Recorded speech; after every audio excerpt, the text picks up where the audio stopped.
Como funcionam as cirurgias espirituais? Existem perigos em desenvolver e em não desenvolver a mediunidade? O que é ego e o que é contra-ego? Estas e outras perguntas são respondidas por Jordelei dos Santos, aqui na TV Consciência Próspera.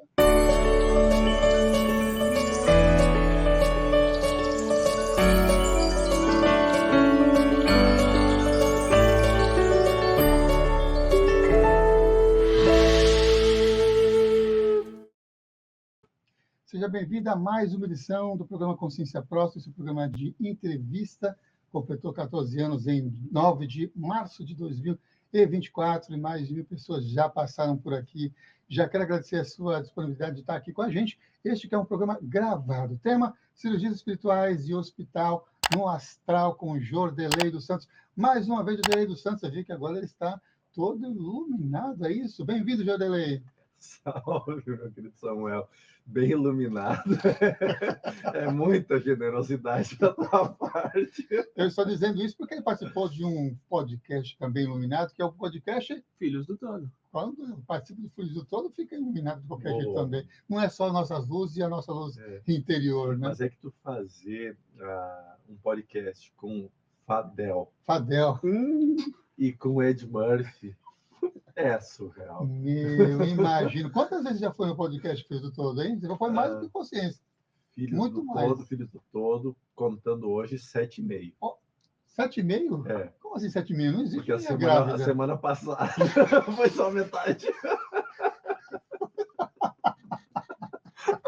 Semana passada foi só metade. É mesmo, entendi.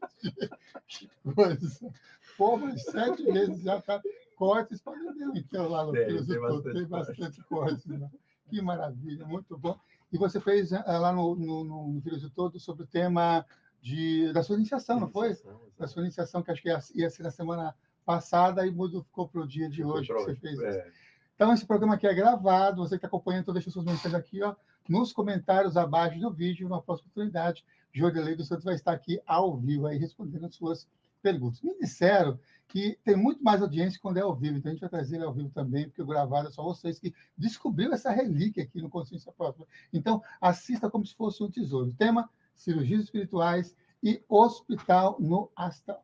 Jordelei, quando e como é que você começa a trabalhar, a fazer as cirurgias espirituais? E também, como é que essas cirurgias espirituais elas funcionam? Isso começou lá atrás, né, por volta de 2006, 2007, mais ou menos. E quando surgiu a mediunidade da psicofonia, inicialmente ela era apenas comunicativa, assim, de trazer instruções. O mentor Oikenaz vinha, sempre falou de espiritualidade. Logo em seguida eles começaram a falar que eu também teria que me permitir a trabalhar com o mentor Lázaro para cirurgias espirituais. Confesso que me deu um pavor gigantesco, porque eu não tenho conhecimento nenhum na área, era músico. E como que tu deixa tua mente lógica te permitir a fazer algo que tu não sabe fazer? Então foi muito difícil no início. Mas chegou o dia e não teve como fazer, como aquele dia eu me lembro que eu me ajoelhei, na época quando eu ia fazer o trabalho para acoplar a energia, eu me ajoelhava, rezava ajoelhado. E aí acoplou, veio a energia era diferente, completamente diferente, muito mais forte, muito forte no sentido de levanta rápido, faz tudo rápido, sabe? E aí o Oikenaz falou ao lado: hoje não sou eu, hoje é o mentor Lázaro. E aí quando ele falou isso, eu já sabia do que se tratava, e aí começou internamente um pavor muito grande. Eu estava muito consciente nessa época do trabalho. E eu comecei a ter um pavor, e ele começou a dizer: você precisa se acalmar para que eu trabalhe, porque senão tu atrapalha e eu não faço nada. E sei que aí começou. E depois, com o passar, e as pessoas passaram, e foi muito rápido. Porque ele não fica enrolando assim de fazer, ele vai lá, prepara, tchau, próximo, vai lá, prepara, próximo.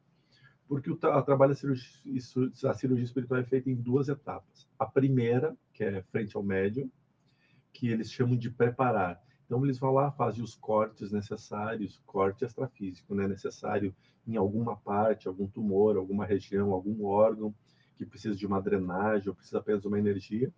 e deixam já preparado para que quando a pessoa deitar na cama, na casa dela e dormir, os espíritos possam vir desacoplar e levar aos hospitais astrais, que pode ser em colônias espirituais ou que pode ser exatamente sobre a egrégora da casa física, da onde foi feita a cirurgia.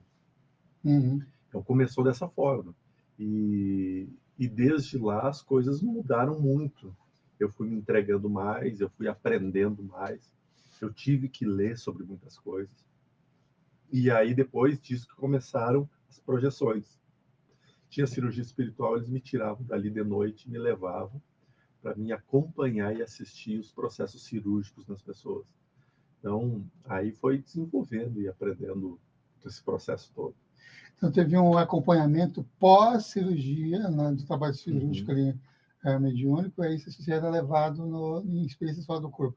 E o que você fazia nessas experiências fora do corpo? Só observava ou tinha alguma atuação também fora do corpo? No início eu só observava. Hoje, lá eu dou passividade para outro espírito, né? E isso para mim foi uma grande surpresa a primeira vez que ocorreu. Como que pode? Eu não tenho matéria lá e incorporo.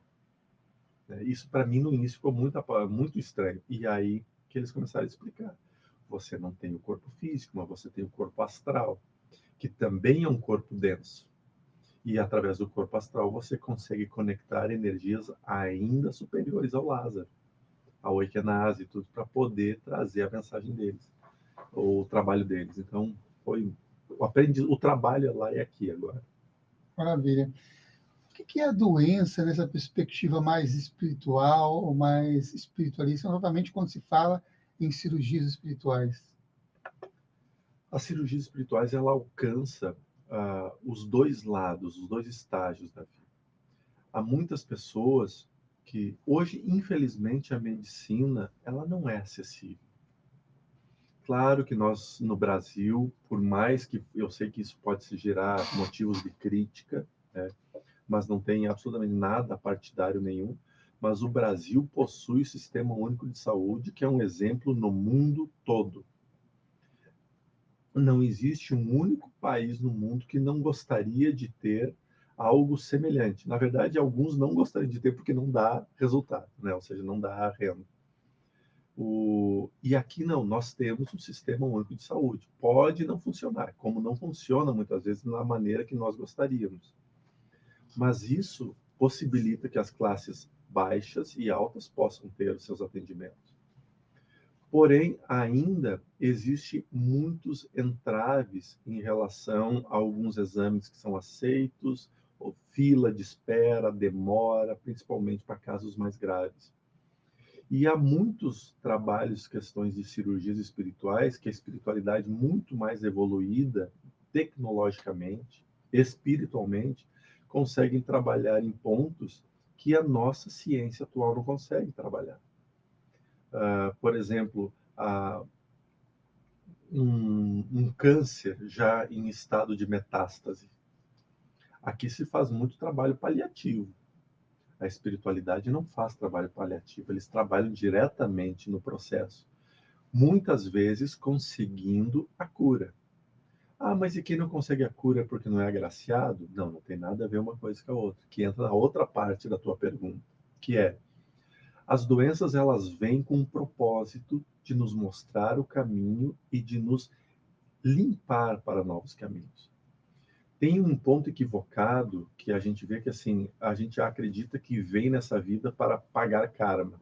Então tudo é karma, tudo é coisa pesada do passado. E isto não é uma verdade. Nós não viemos para pagar nada. Porque se for para pagar o passado, quando que nós vamos pagar essa vida? Não faz sentido isso. Então, eu estou vivendo uma dívida interminável. E essa dívida não existe.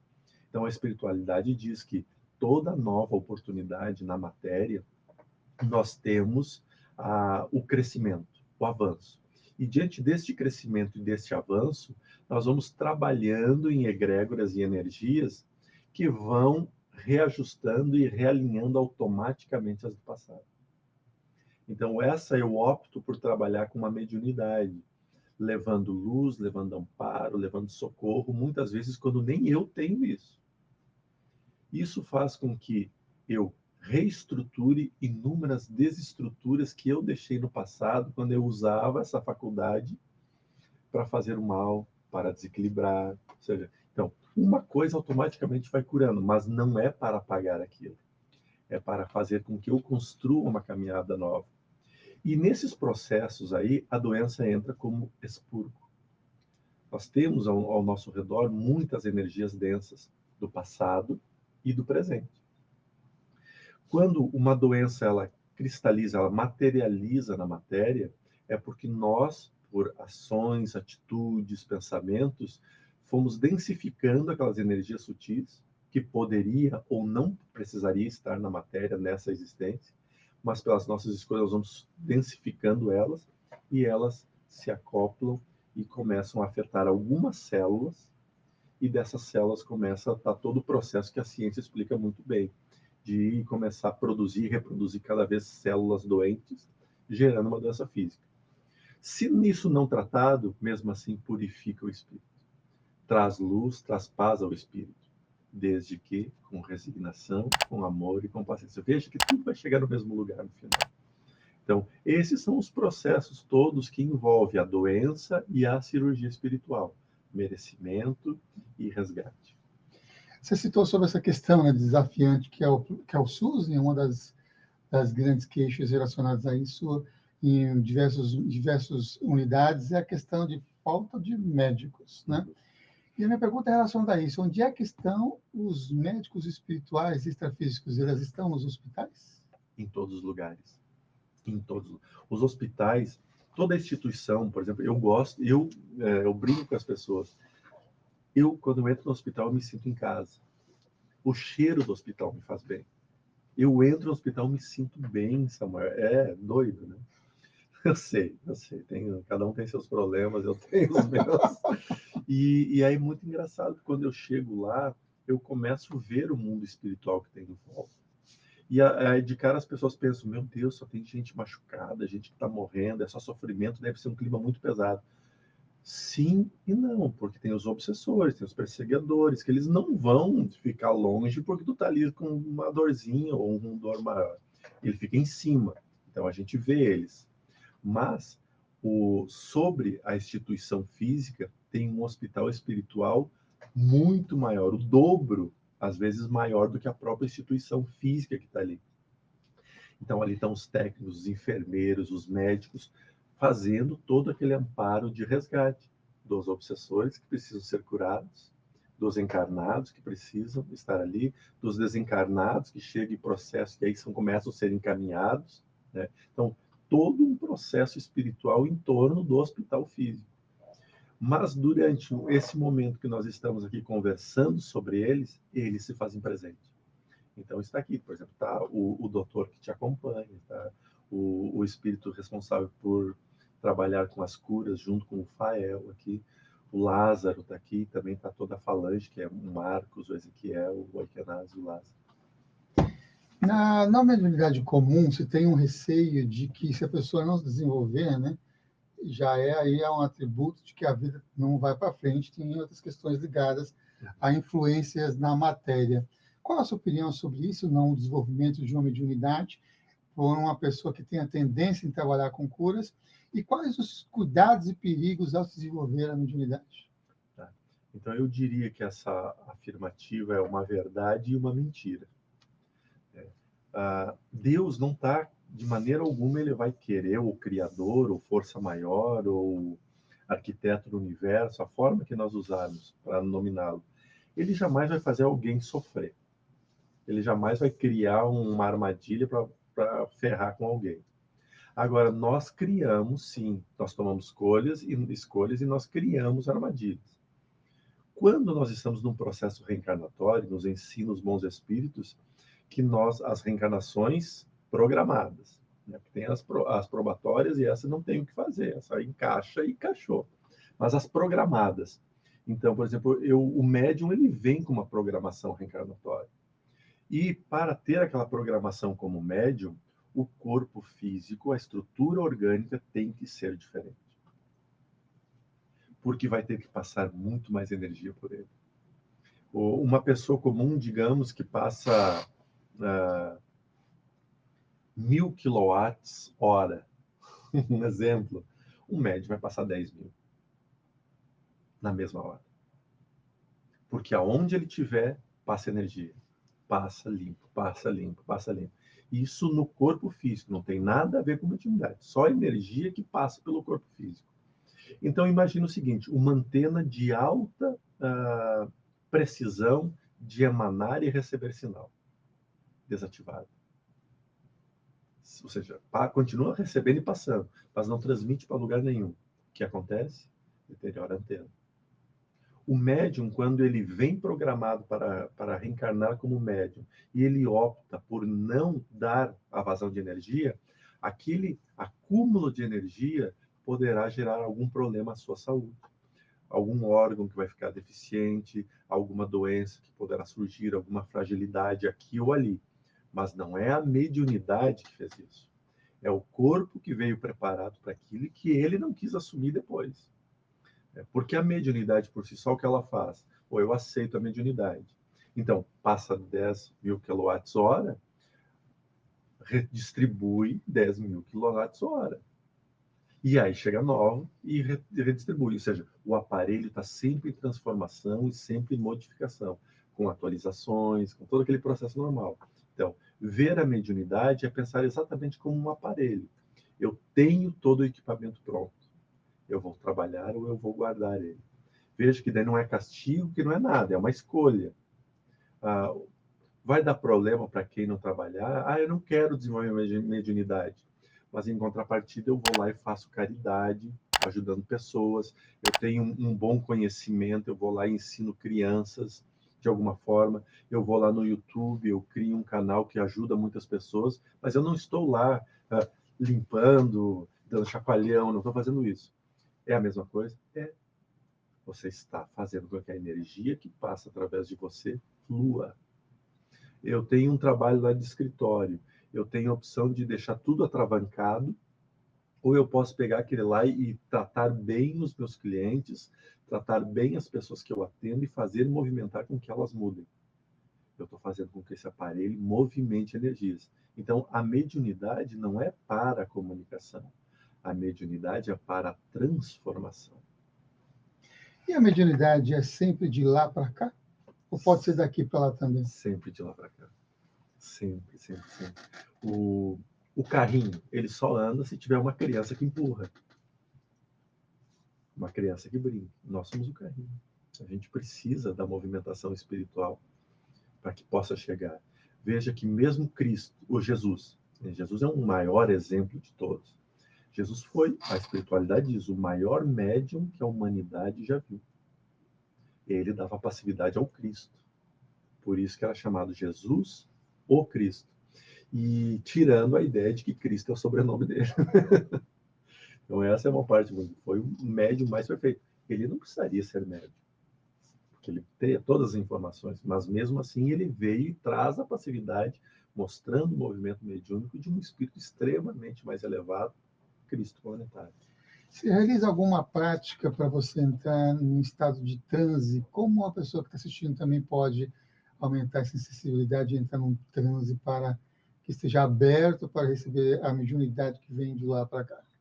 Eu diria que eu estou em desenvolvimento ainda. Hoje é muito mais fácil que há 21 anos atrás, mas eu tenho certeza que muito mais difícil do que daqui 21 anos. A mediunidade é assim, a gente nunca sabe tudo. Todos os dias é um horizonte infinito de possibilidades. Mas no início eu tinha as minhas ritualísticas, provindas de outras crenças religiosas. Então eu me ajoelhava para rezar. Então eu tinha que colocar um Pai Nosso, uma Ave Maria. Hoje não preciso mais, porque hoje eu sei que o Pai Nosso e a Ave Maria era só protocolos que eu tinha de conexão. Então, mas isso foi todo desenvolvendo. Eu precisava escutar música, às vezes, eu precisava queimar um incenso, às vezes, para sentir. Ou seja, cada vez eu usava uma forma diferente para que o Jordelei, espírito, entendesse. Agora muda. Né? Hoje, essa mudança já é automática. Por exemplo, se eu estou na rua, eu falo, ontem eu fiz um atendimento com um rapaz aqui de São Paulo ele, mas foi online. E aí ele começou a fazer perguntas e eu percebi que o movimento espiritual estava muito grande, né? E daqui a pouco eu respondi para ele. E eu respondi, saiu a resposta assim, mas eu lúcido ainda, né? E aí ele parou, me olhou. Nossa, que bonito isso. Tu me repete para me anotar? Eu não sabia o que eu tinha falado. Eu disse para ele, cara, me desculpa, não sei o que eu falei. De tão conectado que tu já fica entre um estado e outro. Mas isso são 21 anos de trabalho. E os últimos 4 anos, 24 horas de trabalho. Uhum. No Brasil, existem muitos, e já passaram por aqui também, diversos, no Brasil, estou falando no país em si, diversos médiums que eram atuantes e realizavam cirurgia espiritual. Então, no Brasil, é um dos que mais se tem, na verdade, que se teve, se passou sobre cirurgias espirituais. Você teve contato com alguns desses médicos ou estudou a história de vida desses médiums? E quais seriam esses médicos que você falou inicialmente, né, que você depois teve que pesquisar e tudo mais, desses médios que também atuavam com cirurgias espirituais? E se você também já passou por uma cirurgia espiritual? Já passei sim, já pesquisei muito. O primeiro médium que eu vi fazendo cirurgias espirituais se chama Gilberto Carvalho. Ele até tem um grupo no YouTube que se chama Caravana da Solidariedade, né, que a gente chamava que é a nave mãe do Lar de Juliano, que eles que começaram tudo. E ele até hoje faz lá. Então ele dá passividade ao mentor Kilmac, que é um Inca, né, e também dá passividade ao mentor Ur, que é o médico. Então com ele fiz muitas cirurgias, conversei muito, tirei muitos esclarecimentos. Depois eu fui até o João de Deus. Não fui para fazer cirurgias espirituais, eu fui porque eu queria ver. Chegou um momento em que aquilo tudo era muito doido para mim. E eu queria ver como que os médiums se comportavam quando faziam um trabalho semelhante como eu. Então eu cheguei lá e eu me deparei com tudo aquilo que acontecia. E aí a clarividência abriu muito e eu pude ver muito pela clarividência. E é por isso que eu já falei, inclusive, no Filhos do Todo. Um dia que a gente falou sobre isso, eu falei sobre o grupo mediúnico que estava lá era muito forte. Eu entrava numa sala, era 100 médiums, mentalizando, mandando energia. Aí passava por ele e pelo trono dele, que não tinha praticamente nada ali, mas na frente dele tinha mais 50 médiuns concentrados. Saía daquela sala e ia para uma outra sala que tinha mais 100 médiuns concentrados. Então a gente está falando de 250 médiuns concentrados no propósito, sabe? E um vacilão. E aí o que acontece? Aqueles 250 é muito mais do que um.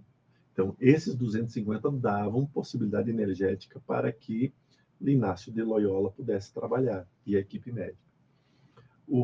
Aí, depois disso, eu conheci Patrícia Guiar, que recebe o Dr. Romano, na Bahia, em Lauro de Freitas. Trabalhei muito com eles, por exemplo, eu ia para a Bahia para fazer esses trabalhos com eles. Ano passado, não pude muito, por questões, é caro ir para a Bahia. Mas quando eu vou para Lauro de Freitas, ela acopla o Dr. Hans, ou o Dr. Romano, que é o Dr. Fritz, e eu recebo o Dr. Lázaro. E aí a gente atende por dia 300 pessoas, assim. Dentro de um ginásio e vai chegando e vai passando pelos mentores, assim. E lá foi o primeiro lugar que eu admiro muito nela, porque ela é uma pessoa que ela agrega coisas. É da Patrícia e do esposo delas, Humbertinho, eles agregam. Aí já botaram uma tenda lá e já conheceram outro médium que recebe, que é da Umbanda e que recebe caboclo. Então lá tem a tenda do caboclo, então passa por lá quem quiser. Ou seja, é um negócio muito bacana. Depois desse trabalho, veio muita gente, né? E aí não tem como não pesquisar Igor, não tem como pesquisar muitos outros. Uhum. Mas busquei muito. E ainda quando eu vejo que tem um médium novo fazendo cirurgia, eu vou ver, eu vou conhecer. Pensando nessa perspectiva, né, de caboclos, médicos metafísicos, qual a origem dos mentores e dos médicos espirituais que estão atuando atualmente junto ao plano terreno? Mentores é só uma nomenclatura, né? A gente chama, por exemplo, nas religiões afros, a gente chama de catiços, que são os Exus, as pombagiras, os caboclos, os pretos velhos, né? São os catiços. No espiritismo a gente chama de guias, de mentores, aqueles que são tidos, aspas, como espíritos evoluídos, iluminados, e que eles vêm com a tarefa de esclarecer e trazer conhecimentos muito mais profundos de abertura. Então, nesse ponto, eu boto aspas porque é uma visão humana sobre algo que não é humano.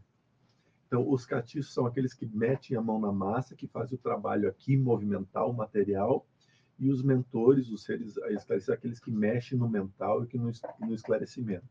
Na prática, não é essa divisória, não existe. Na prática, no vamos ver, não tem. Porque se tu pegar um médium capacitado, um médium com muita capacitação, e acopla um preto velho, você vai poder fazer perguntas a ele de física quântica. E vai ter respostas que tu não vai ter em livro nenhum. Então, aquela mão na massa é relativa, entende?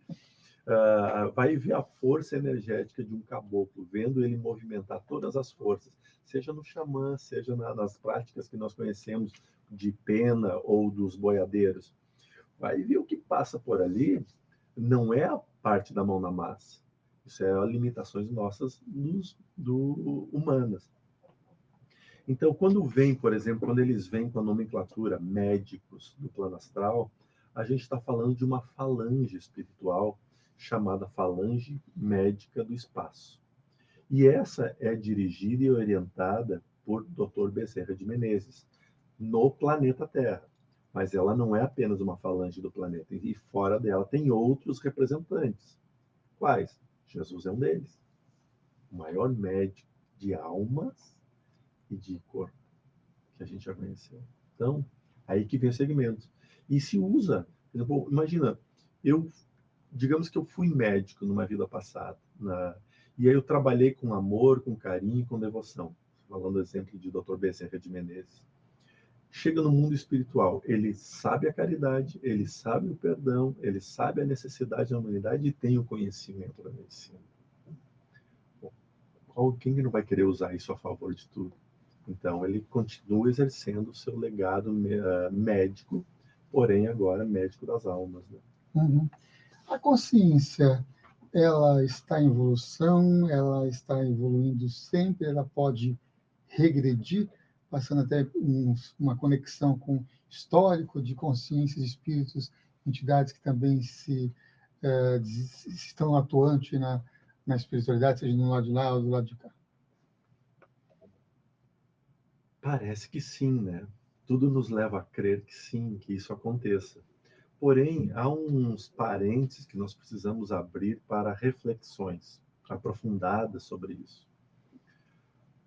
Quando um espírito extremamente esclarecido, como Inácio de Loyola, como Torquemada, que a gente está falando de religiosos, então voltando lá, 1300, 1400, né? A gente está falando de pessoas religiosas com poder, com conhecimento de causa e para falar em nome de Deus e em nome de Jesus. Tá? E aí eles saem da matéria e eles estão na condição de algozes implacáveis de tudo que o cristianismo faz, sendo perseguidores de todo o movimento espiritual e tudo. A sensação que dá é que esses espíritos estagnaram ou evoluíram. Mas, na verdade, não, eles continuaram sendo só o que eles eram. E aí que entra um grande desenvolvimento que a espiritualidade nos traz, que é o intelecto, ele avança numa velocidade inimaginável. Mas a moral, a passos lentos, de lesma, nem de tartaruga. E acompanhar o coelho da inteligência contra a lesma da moral leva um determinado tempo. E esse determinado tempo ele se dá pelo amadurecimento das informações. À medida que nós vamos entendendo que o intelecto não é tudo, que às vezes a verdade, por exemplo, como eu escuto, eu falo a verdade, doa quem doer. Como eu escuto isso? E eu fico pensando, verdade de quem? A verdade que tu dizia 5 anos atrás, hoje tu teria vergonha de afirmar as vergonhas que tu dizia, as verdades que tu dizia 5 anos atrás. Às vezes até menos, 1 ano atrás. Mas aí eu falo porque eu dou a quem doer. E aí a gente pensa o seguinte: o que vale mais? Uma verdade que machuca ou um silêncio que educa? Quando a gente chega a esse nível, então quer dizer que a lesma continuou o movimento, mas o coelho pode estar descansando. No momento de falar sobre a mediunidade, você falou sobre dois caminhos, um que vem com uma mediunidade probatória e o outro que vem com uma mediunidade programada. Veio para fazer aquela programação, realizar aquela programação. Como é que nossas escolhas no cotidiano, como é que nossas escolhas na vida influenciam o plano reencarnatório? As necessidades de botar a lesma num skate. Um pouquinho mais rápido, né? Eu acho que esse seria o melhor exemplo a dar. Assim, a gente vai precisar botar uma lesma no skate para ele andar um pouquinho mais rápido. E a mediunidade faz isso. A mediunidade nos acelera, porque passa muita informação na cabeça do médium. É muita. Por exemplo, alguns estudos que levam que há controvérsia sobre isso, mas criou-se uma pesquisa chamada, um grupo de estudos chamado Enneagrama, que estuda 9 pontos de desenvolvimento, e dentro desses 9 pontos, cada ponto fragmentado em 3. Por exemplo, se fala muito que o 7 no Enneagrama é aquele que pensa em tudo e que não faz nada. Então ele vê aquela câmera e diz, nossa, que baita ideia, como que eu não pensei nisso? Blá, blá. E aí o cara vira aqui, não, mas essa aqui pode me dar, não sei o quê. E já mudou de novo a ideia. Esse está configurado dentro da parte do 7 do Enneagrama. O 8 seria aquele que não deixa ninguém falar, que está sempre na frente, que sabe tudo, que está tudo. Até que o pessoal usa lá o Faustão, por exemplo, seria um exemplo número 8 de 8. E aí tem os outros. Quando a gente olha para a mediunidade como um todo, a gente vê que a mediunidade ela é o 7. Ela seria como o 7, porque passa tanta informação lúcida e não lúcida, boa e equivocada, toda hora no médium. Por exemplo, quando eu tenho raiva de alguém, a energia da raiva que passa dentro do médium dá para escrever um filme de ficção, porque ele pensa muita coisa. Quando vem amor, ele vive assim um romance lendário. Então, o médium tem muito isso. Ele vive, a energia não só entra, a informação não só chega, chega e ele vive aqui. Isso daí é o caso da mediunidade ostensiva. Já da mediunidade probatória, ela vem e canaliza a energia que ela mesma, assim, eu tenho raiva, eu vivo na raiva e dane-se o resto. Uhum. A gente teve aqui alguns programas anteriores falando sobre diversos correlatos de propriedades, substâncias que possam, de alguma forma, ajudar e auxiliar no desenvolvimento mediúnico. Qual a sua opinião sobre a utilização de substâncias para se auxiliar ou ampliar ou mesmo despertar uma mediunidade, principalmente em pessoas que se consideram tanto quanto casca grossa em relação às sensibilidades mediúnicas? Eu não sou contra, mas também não sou muito a favor, Samuel. Claro que isso pode parecer eu estar sempre em cima do muro, mas não é. Eu sou muito a favor do desenvolvimento da pessoa se desenvolver. Se vai canalizar, se não vai canalizar, isso é um outro problema. Mas dela mesmo fazer por ela. Agora, se a gente pegar, por exemplo, a ayahuasca, a jurema sagrada e tantos outros mecanismos que são chás que alteram o estado consciente do ser. E então, para ter percepções exteriores, como terapia, como movimento, eu acho válido e perfeito, porque ela segue o fluxo original. Os médicos não ficavam tomando chá para ficar, os índios não ficavam tomando chá para ficar doidão. Eles ficavam tomando chá com o propósito de se conectar ao alto e melhorar. Usavam o colírio para poder abrir a visão e assim poder caçar melhor. Ou seja, tudo tinha um propósito. Hoje, a gente quer os propósitos elevados deles para curiosidades nossas. Isso eu acho um problema. Isso eu acho um problema sério. Então, cabe a você aprender a ficar em silêncio com a meditação, aprender a ler, a criar gosto pela leitura de novo, voltar a ler e jogar menos e ler mais, e ficar menos no Instagram, ler mais, para que você traga informações a você, de você parar um pouquinho e pensar sobre aquilo. O ato de pensar, ele expande as faculdades mediúnicas, expande as vibrações. E o que nos está faltando é isso. E aí a gente usa subsídios externos para justificar a falta de tempo que eu tenho. Você já participou de alguma cerimônia de consagração de ayahuasca? Já. Como é que foi essa sua experiência? A primeira foi fantástica, a segunda foi um horror. A segunda foi um horror.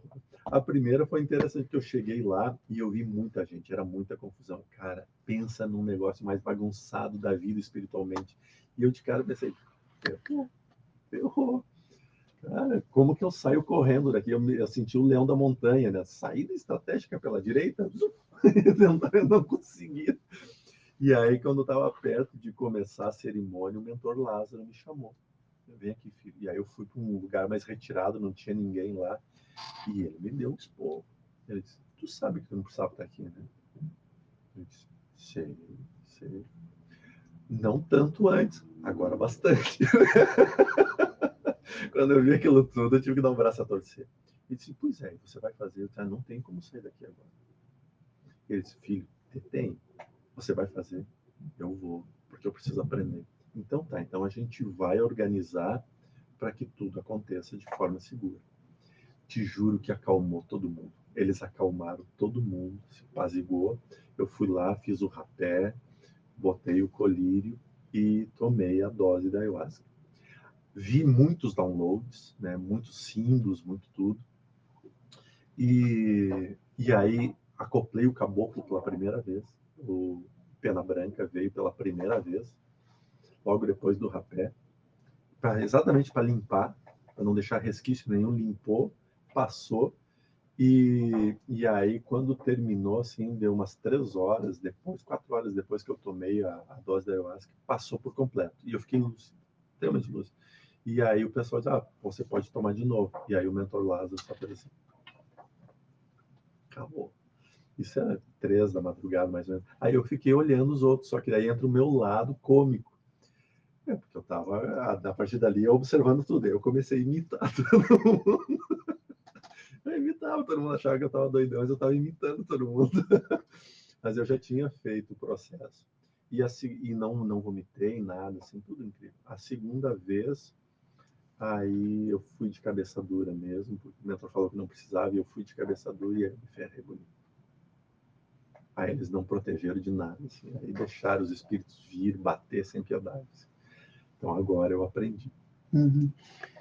Falar em espírito, né? Quais as formas que os obsessores tomam e como lidar com essas energias estranhas, as chamadas obsessões? Não necessariamente quando você vai em busca de um ambiente ou de alguma coisa ligada a isso, mas quando elas chegam até você. Perfeito. Para as pessoas que gostam de filmes, a gente pode dizer o seguinte: Harry Potter é uma boa aula.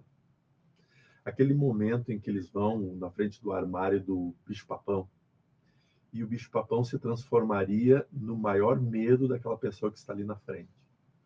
Os obsessores, os perseguidores, se valem exatamente disso, dos nossos medos.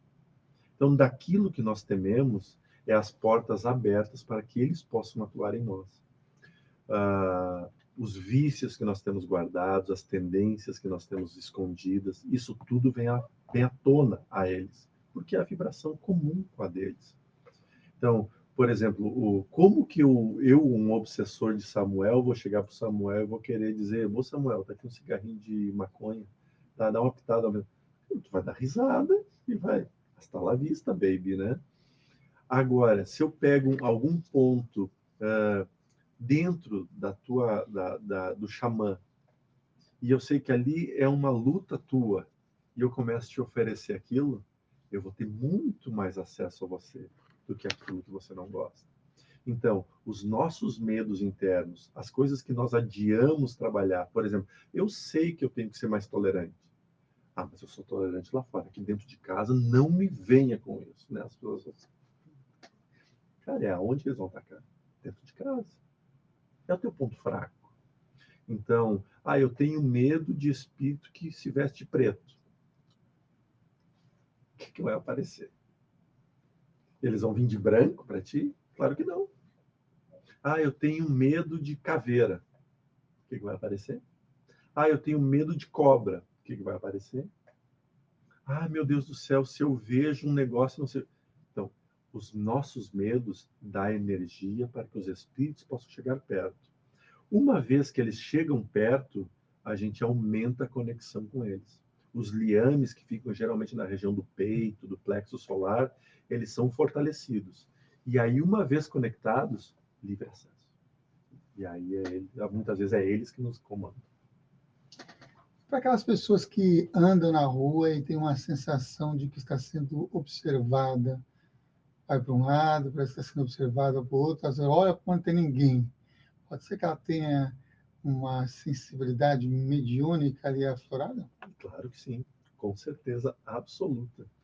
Agora, dizer que são espíritos ruins, não dá para dizer.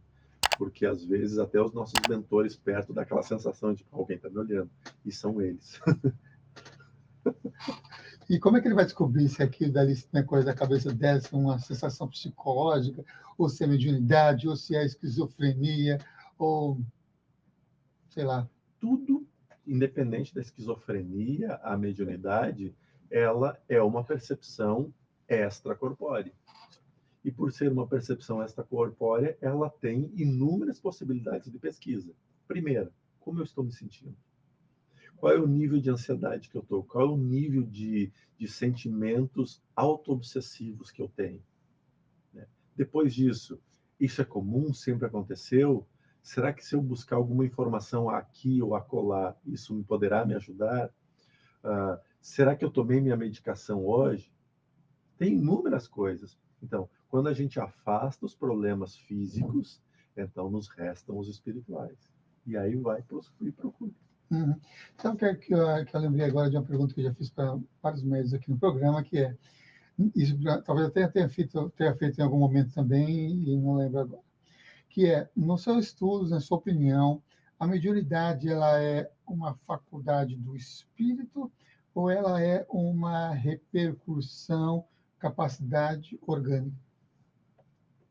Que pergunta maravilhosa. As duas respostas estariam corretas. Né? Porque quem pega a comunicação é o espírito, mas quem transforma a comunicação é o corpo. Entende? Mas, para mim, hoje, né, a gente está em 2024, então preciso reforçar isso, porque hoje, a verdade de hoje, eu diria que é orgânica.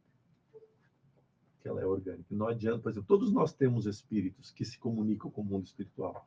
Por que só alguns corpos orgânicos conseguem manifestar ela de forma mais ostensiva? Pelas capacidades orgânicas ali estabelecidas nos processos reencarnatórios. É uma pergunta que está faltando do início do programa que eu fiz lá na abertura. O que é Egum e contra-Egum? Perfeito. Egum são espíritos do mal.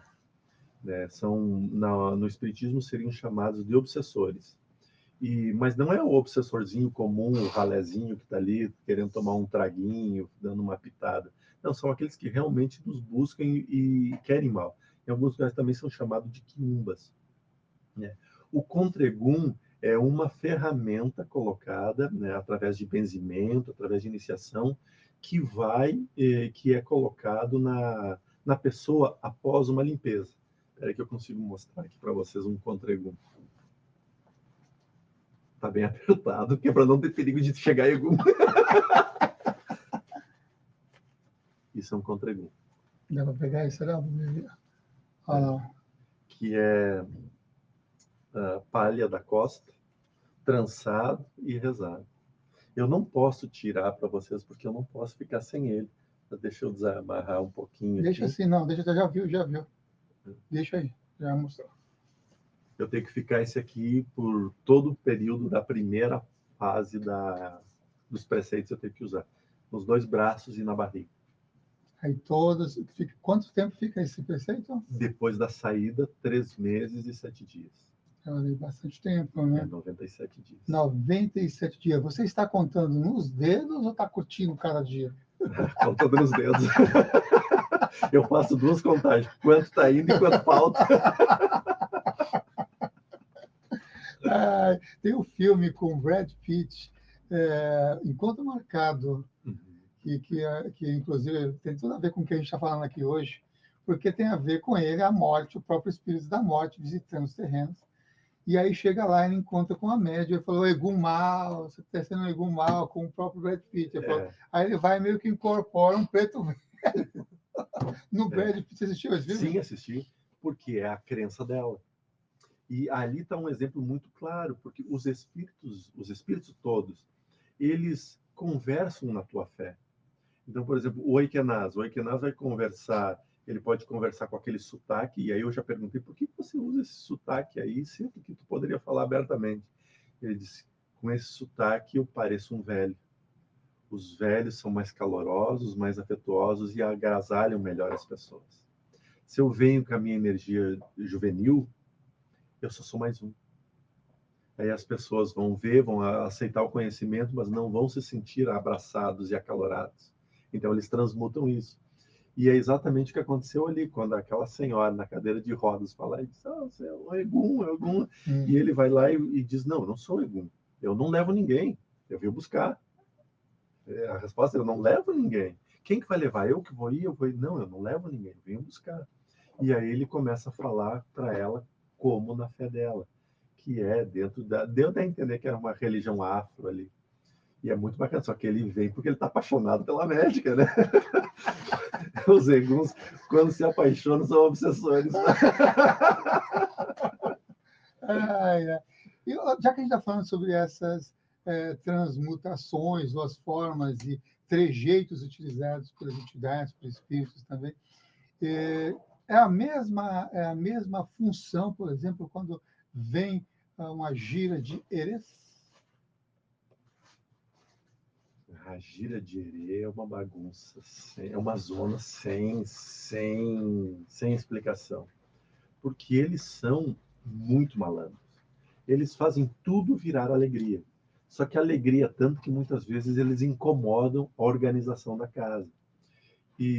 Mas, por exemplo, dentro das roças de candomblé, dentro dos terreiros de candomblé, os herês eles vêm muito na função de trabalhadores.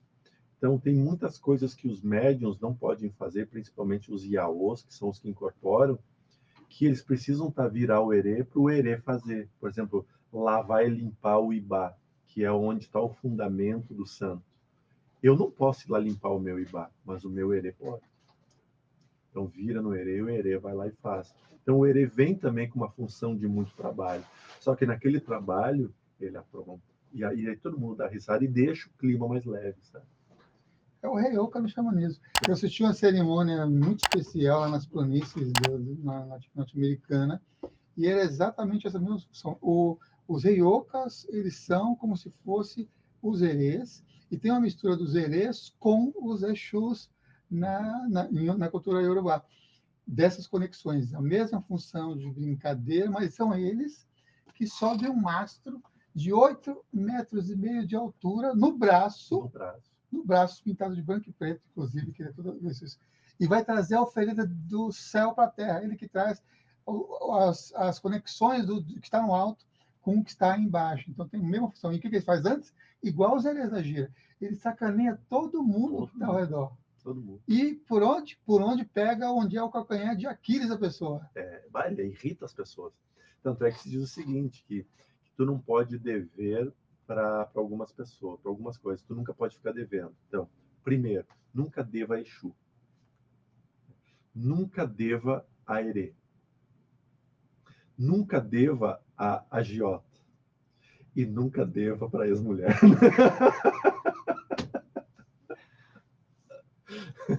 Maravilha. Aula de finanças espirituais com o Joquelei. Primeiro, não entrar em dívidas. Muito significativo. Quais desses é o pior? Cara, eu não sei. Não sei. Dos encarnados, eu te digo que é a primeira. Agora, dos espirituais, não deva a ele. Nunca deva ele.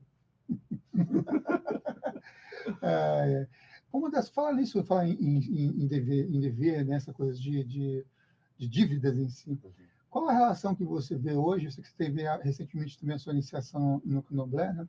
Qual a sua relação que você vê hoje entre e antes espírita, que também eu sei que tem uma visão específica relacionada à pergunta que eu vou fazer, entre a energia do dinheiro e a espiritualidade? Qual é o seu pensamento hoje sobre isso? Energia do dinheiro e espiritualidade, já que você teve aí uma boa parte da sua vida muito conectada com a mentalidade, um pensamento mais espírita, também agora com as iniciações do Candomblé, não sei também outros caminhos que você pode ter passado e influenciado esse pensamento. Mas qual é a sua visão hoje? 2024, que você falou do 2024, claro. E a pergunta é maravilhosa. Eu já venho trabalhando esse conceito de dinheiro, espiritualidade há muito tempo. Foi exatamente, para ser bem preciso, quando eu perdi meus empregos. Porque chegou um momento em que eu já trabalhava no centro espírita praticamente todos os dias, né? Estava em Santa Maria, eu estava dentro do centro espírita trabalhando. E aí chegou um momento que eu disse para a espiritualidade: vocês querem que eu trabalhe, mas eu não tenho mais trabalho. Eu fico o dia inteiro no centro espírita. E como que eu vou comer? Porque eu não tenho mais. E isso aconteceu um dia que eu fui comer um cachorro quente na madrugada, dirigido o dia inteiro de Uber. Fui comer um cachorro quente na madrugada para poder ir para casa dormir, para começar de novo na madrugada. E meu cartão não passou. R$12 não passou. Aí eu pensei, é o outro problema no banco, né? E aí passei o outro cartão, recusou também. Aí eu peguei o celular, olhei o aplicativo rápido, eu estava no vermelho e usado todo o valor do que eu tinha de crédito no banco. Não tinha mais de onde tirar. Eu fui para casa e deitei naquela madrugada extremamente decepcionado comigo. Eu era um fracasso como homem, sabe? Não tinha, por exemplo, todo o valor que eu recebia não ficava na conta porque ficava para o banco. Eu me senti um fracasso, eu chorei e briguei com a espiritualidade. Acordei de manhã seguinte, tendo uma aula de espiritualidade. E o Oikenaz parado em frente. Ele disse: agora você vai abrir os teus atendimentos e você vai cobrar por eles. E aí eu disse: mas e a caridade e dar de graça, que de graça recebeu? Ele disse: tu nunca recebeu nada de graça. Nós nunca te demos nada de graça. Então você vai trabalhar. Eu disse: mas e aonde que entra essa história de dar de graça, que de graça recebeu? Ele disse: isso infelizmente foram os religiosos que criaram. Porque chegou um momento em que a espiritualidade era aberta à prosperidade, tudo era aberto à prosperidade. Aí aconteceu que os monarcas e o clero tinham o mesmo poder que os plebeus. Aí começou tem que dar, tem que dar, tem que dar, tem que dar. E aí o clero só crescia e a monarquia só crescia. E a plebeia, os plebeus ficavam no seu lugar. Então aí começou o seguinte: dízimo, tudo, e dai de graça o que de graça recebeu. Então se eu tinha alguma coisa, eu tinha que dar de graça, porque eu tinha que dar de graça para a igreja. Eu tinha que dar de graça para o clero, para o rei. Então ali começou esse processo. E que isso nunca esteve ligado, porque a principal lei do universo é a prosperidade. E a prosperidade é todos os ângulos, inclusive a troca. E aí eles falaram o seguinte: sabe por que você sai muito esgotado da casa espírita? Ele até disse: da casa espírita nem tanto, mas quando você vai fazer um atendimento na rua ou dentro do seu carro, que você atende alguém, sabe que você sai acabado? Eu disse: não, porque é só você que dá. Se aquela pessoa te desse 1 quilo de feijão, 1 quilo de arroz, 5 balas, 1 chiclete, mas que ela te desse, você não sairia cansado, porque teve a troca. Ela também te deu energia. Você deu a energia que você tinha, ela deu a energia que ela tinha. Essa troca é indispensável para o crescimento e para o adianto espiritual. E foi aí que eu comecei a olhar as coisas com outro olhar. Ainda superou? Não, ainda não está superado. Mas estou em vias de superar as coisas. Fiquei pensando aqui em relação à sua função. Você pilotava o Uber. dá para dar um curso de mediunidade, então, em Uber, né? Porque ele Eu é um fazia médium, horrores, né? eu fazia horrores no Uber. O que você fazia no Uber de Cara, inusitado? não, eu sempre, todo mundo que entrava lá acabava virando uma conversa profunda. Todos. Olha aí. Era um negócio de louco aquilo. Curso de Uber com Jordelei, Uber mediúnico com Jordelei. O pessoal está fazendo isso agora online, eu já fazia presencialmente. Eu fazia lá atrás com um atuante de Uber. Né? A gente está chegando já ao final aqui da nossa transmissão, acho que mesmo que eu estou vendo aqui o horário, é isso mesmo, está chegando já ao final aqui da transmissão, já passa muito rápido, tá vendo? Passa rápido. Demais, hein? Demais. A gente vai fazer depois um ao vivo, provavelmente num estúdio novo. Já não sei agora quanto vai ser transmitido esse, porque é gravado, você já sabe, né? Gravado, coloque os comentários aqui abaixo do vídeo do que você achou, o que sentiu, o que se identificou. Você vai querer se tornar um Uber? Pode ser que você primeiro se tornando Uber, daqui a pouco você torna um médium. O treinamento de Uber é isso, você primeiro vai ser médium dessas informações. Seja aberto enquanto dirige, para ajudar as pessoas naqueles novos caminhos que vão acompanhar ali, tá vendo? Inspirando aí na história do Jordelei. Porque de verdade o Uber também é um médium, né? Ele está levando de um lugar até o outro. Médio de transporte. Médio de transporte. É um médio de transporte. O Uber é um médio de transporte. Brincadeiras à parte, super agradeço a vocês estarem aqui nos acompanhando na TV Consciência Próxima. Mais uma entrevista aqui com o Jordelei dos Santos. Contato dele a gente colocou aqui na tela? Colocamos na tela e também lembrar do Clube Consciência. Ai, tá vendo aí? Ó, Contato... Essa voz é mediúnica. Essa voz é mediúnica. O Ed Murphy falando. Nós temos o Ed Murphy aqui convidando para entrar no Clube Consciência. Tá passando aqui embaixo também todas as informações do Jordelei, o nosso lá, tema, Instagram, os 3 Instagrams, telefone, Portal e também o canal Paz. Nossa, Portal Paz, Jordelei e Instituto Jordelei também. Maravilha, com WhatsApp e tudo que eu estou vendo aqui. Sim, temos WhatsApp também. Informação completa. E até canal do YouTube tem, ó, tá vendo? Maravilha. Muito conteúdo que vocês podem encontrar. Fiquei sabendo da última vez que ele esteve aqui gravando com a gente, que está com live todo dia. Vocês que estão acompanhando podem ver também no Consciência Próxima com bastante conteúdo também. Então, eu sei como que dá trabalho, realmente, muito trabalho fazer live todo dia. Tive época que fazia 9 por semana. A gente vai voltar a fazer um por dia agora, nesse mês de junho. Não sei se já está passando aqui para vocês, mas fica atento também a TV Consciência Próxima. O Jordelei está aí com live todos os dias nesses canais que o Mihael colocou aqui na tela.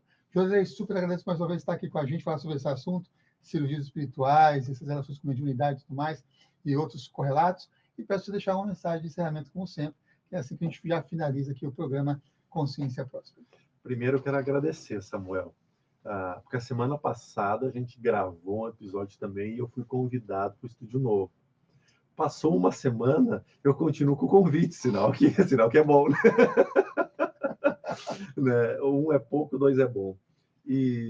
Mas o clima de a gente estar aqui e a gente poder conversar sobre espiritualidade é sempre bom. Mas quando a gente consegue fazer isso entre amigos, é outra energia. Então, eu queria dizer a vocês que nos assistem, vocês que pensam na vida de vocês, tudo que fizer, faça com amor para conquistar novas amizades, para conquistar novos ambientes. E então você vai ver que tudo se expande. Aquilo que está dentro de você é a sua mediunidade. E a sua mediunidade pode ser de luz. Então, não guarde trevas, exponha a luz.